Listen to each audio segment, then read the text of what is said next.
മലപ്പുറത്ത് ജയിച്ചവർ വർഗീയവാദികളാണ് എന്ന പരോക്ഷാക്ഷേപവുമായി മന്ത്രി സജി ചെറിയാൻ.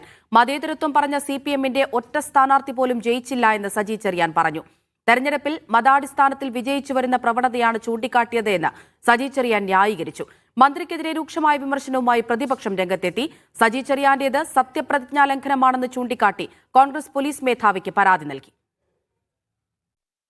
മുസ്ലിം ലീഗ് കേരളത്തിൽ ഉണ്ടാക്കുന്ന ധ്രുവീകരണം ആർക്കും മനസ്സിലാക്കി. മുസ്ലിം ലീഗ് കേരളത്തിൽ ഒരു വിഭാഗത്തെ വർഗീയമായി ചിന്തിപ്പിക്കാൻ ശ്രമിക്കുന്നുള്ള വസ്തുതയല്ലേ. നിങ്ങൾ മലപ്പുറത്ത് നടന്ന ജില്ലാ പഞ്ചായത്ത് തെരഞ്ഞെടുപ്പിൽ നിങ്ങൾ ജയിച്ചു വന്നവരുടെ പേരൊക്കെ എടുത്ത് വായിച്ചു നോക്ക്. എന്താണ് നമ്മുടെ രാജ്യത്തിന്റെ സ്ഥിതി അങ്ങനെ പോകാൻ പാടുണ്ടോ? കാസർഗോഡ് മുനിസിപ്പാലിറ്റി എടുത്തു നോക്ക്. സമീപകാലത്ത് കേരളത്തിൽ കേട്ട തീവ്രതയേറിയ വിദ്വേഷ പ്രസംഗമെന്നായിരുന്നു വിമർശനം. വാക്കുകൾ വിവാദമായിട്ടും തിരുത്താൻ സജി ചെറിയാൻ തയ്യാറല്ല. വിവാദ പരാമർശത്തിൽ ഉറച്ചുനിന്നായിരുന്നു ഇന്നത്തെ ന്യായീകരണം. താൻ പറഞ്ഞതിനെ വളച്ചൊടിച്ചുവെന്നാണ് സജി ചെറിയാന്റെ പക്ഷം. ഞാൻ പറഞ്ഞതിനെ പറ്റി കൃത്യമായി ക്ലാരിഫൈ ചെയ്തു. ഏതെങ്കിലും ഒരു വിഭാഗത്തെ പറ്റില്ല. നിങ്ങൾ അവിടെ BJP ജയിച്ച ആളുടെ പേരും ലീഗിന് വേണ്ടി ജയിച്ച ആളുടെ പേരും നോക്കിയാൽ മതി ഞാൻ പറഞ്ഞു. മലപ്പുറം കാസർഗോഡ് മാത്രം എടുത്ത് പറയുമ്പോൾ സമൂഹത്തിൽ അത് ബ്രാക്കറ്റ് ചെയ്ത് പറയല്ലേ, രണ്ട് ജില്ലകളെ മാത്രം.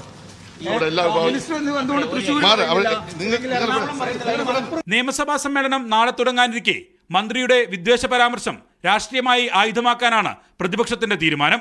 അതായത് ആളുകളെ ഭിന്നിപ്പിച്ച് രാഷ്ട്രീയ ലാഭമുണ്ടാക്കുക എന്നുള്ള സംഘപരിവാറിൻ്റെ അതേ വഴിയിലൂടെ CPM യാത്ര ചെയ്യുകയാണ്.